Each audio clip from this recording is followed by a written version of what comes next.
This video is an historical journey of one Barker line in America that seems to be genetically distinct from several other Barker lines.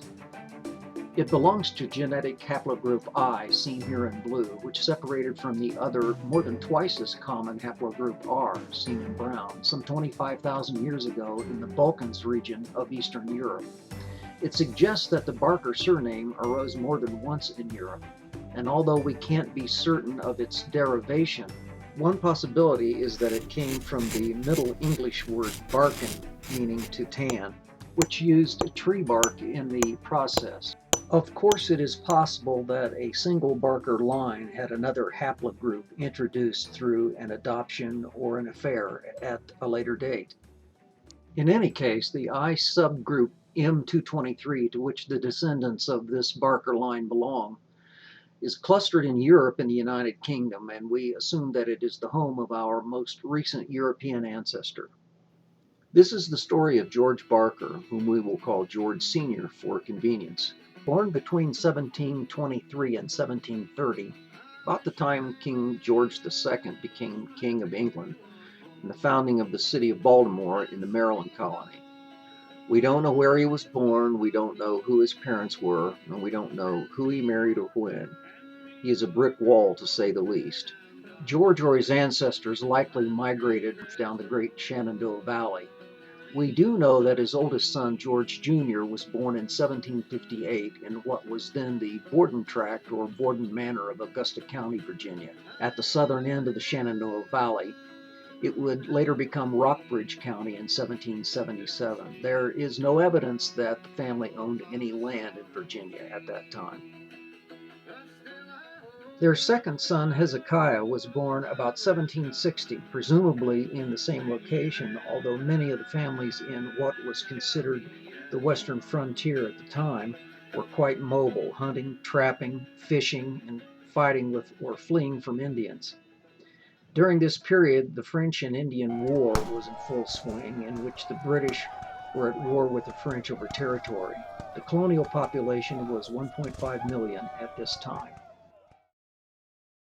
More ominously, in retrospect, King George II's grandson, George III, ascended to the British throne at just 22 years of age, and soon began forcing punitive measures, including oppressive taxes against the American colonies, to pay for the 7-year-long war with France. The Stamp Act required all colonists to pay taxes directly to the British Crown instead of to local legislatures.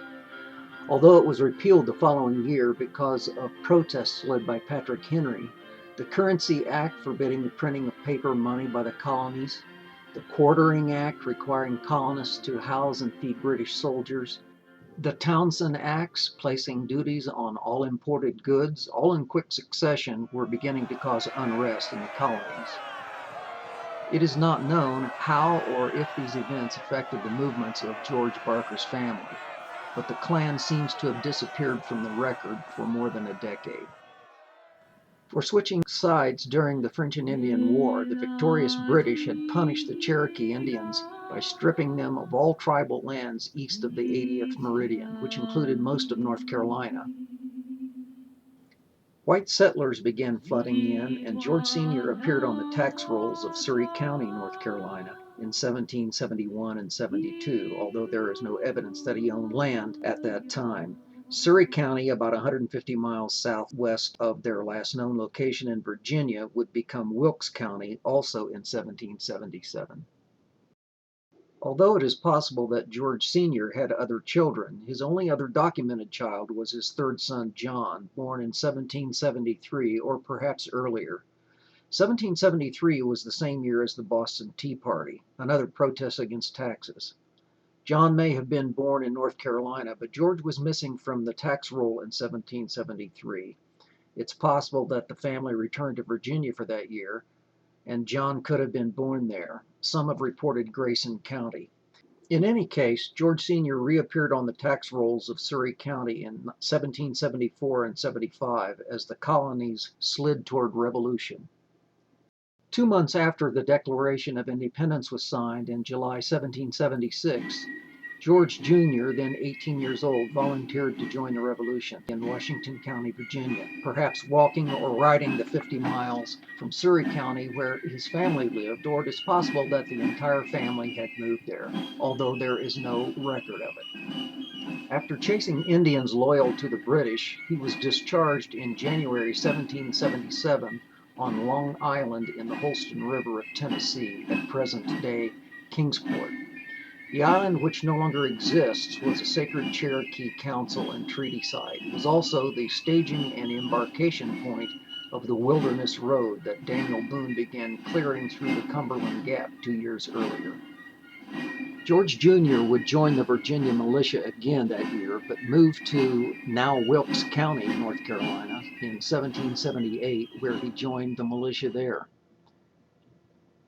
Further north, Washington's Continental Army had spent a terrible winter of 1777-78 at Valley Forge, but was buoyed by the news that France had entered the war against the British thanks to the diplomatic efforts of Benjamin Franklin. George Jr. was discharged in Wilkes County in January 1779, where his dad had recently become a landowner. Just as the British mounted a major campaign in Georgia and captured Savannah, George Sr. bought 150 acres of land in December 1778 in Wilkes County along Mulberry Creek in what was known as the Yellow Banks, caused by soil rich in oxidized aluminum or iron, and is still a prominent feature today. The exact location of his purchase is not known, but it is probably located within a mile of the current Wilkes County Airport. Aside from a victory by Patriots over Loyalists, or Tories, on the east coast of the state in 1776, North Carolina had remained relatively quiet during the war. Tories were effectively suppressed by the local militias and citizens. There is one account of a Tory being caught in some act of sabotage and given 15 lashes by George Jr.'s commanding officer, Colonel Cleveland, in the Mulberry Meeting House not far from George Sr.'s farm. Whether either George witnessed the lashing is unknown. By war's end, over 100,000 Loyalists would flee the colonies, many of them ending up in Canada. George Jr. joined the war again in July 1779, this time as a volunteer spy and ranger in the militia. By then, his younger brother Hezekiah was of age and joined the militia as well in September 1780 for a 40-day enlistment. John was still a child. Both George Jr. and Hezekiah participated in the crucial Battle of Kings Mountain, North Carolina, meeting up with the Over Mountain men recruited from Virginia and the Yadkin Valley of North Carolina, where the Barkers lived, seen in this painting mustering at Sycamore Shoals, 50 miles west of George Sr.'s land. The battle was actually fought on October 7, 1780 in York County, South Carolina. About 900 colonial militiamen that included Davy Crockett's father defeated about 1,200 Loyalists in a crucial battle of the Southern campaign that maintained control over the region. According to legend, commanding officer Benjamin Cleveland climbed up Rendezvous Mountain and blew his horn to summon some 200 Wilkes County militiamen, presumably including George Jr. and Hezekiah, and led them into battle. Cleveland's horse was shot out from under him, and Loyalist commanding officer Major Ferguson was himself killed in the battle. Cleveland claimed Ferguson's white stallion as a war prize and rode it home to his estate of Roundabout. Hezekiah's 40-day enlistment ended 10 days after the battle, and we assume he was discharged then. George Jr. was also discharged before year's end. The American Revolution raged on, and the British, commanded by Charles Cornwallis, entered North Carolina, as did the Continental Army, and both were in the vicinity of Wilkes County on more than one occasion. The North Carolina militia helped defeat the British at the Battle of Cowpens in January 1781 in South Carolina, but there is no evidence that either George or Hezekiah were involved. However, George Jr.'s pension record indicates he had been a member of the Virginia line at some point during the war, which was not a militia, but actually part of the Continental Army. Whether it was before the Battle of Kings Mountain or afterward is unknown. In October 1781, with the help of the French, Washington's army defeated the British at Yorktown, and Cornwallis surrendered. In February 1782, the British House of Commons voted against any further war in America, and a year later, in February 1783, the British officially declared an end to hostilities in America. 2 months later, in April 1783, George Sr., we believe, purchased 59 more acres of land from Jesse Tolliver just west of Round Mountain in Wilkes County. It cannot be determined from the deed if it was contiguous to his original 150 acres or if it was separated by some distance. There is some chance that this land actually was purchased by George Jr. instead of his father, but it can't be determined from the deed.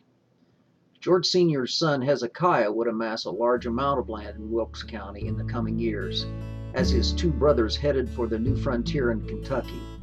But that is for the next episode. I would like to thank everyone who has contributed to our understanding of our earliest Barker ancestors in America, but I would especially like to acknowledge a few people. First, my brother Marvin Barker, who has been with me on this journey of discovery every step of the way since 2002. And it was actually he who showed the first interest in learning about our ancestors. Jan Barker Lefevre, who lived in Wilkes County and did her own research locally before Marv and I started. She provided lots of good leads that steered us in the right direction, and she has been an enthusiastic supporter of our efforts. And Greg Barker, who has become a major contributor to our Facebook group, especially on the very early history of our common ancestor, George Barker Sr. and his son, Hezekiah. Greg is a meticulous researcher whom I have come to greatly respect for his knowledge and his caution. Thanks again to everyone.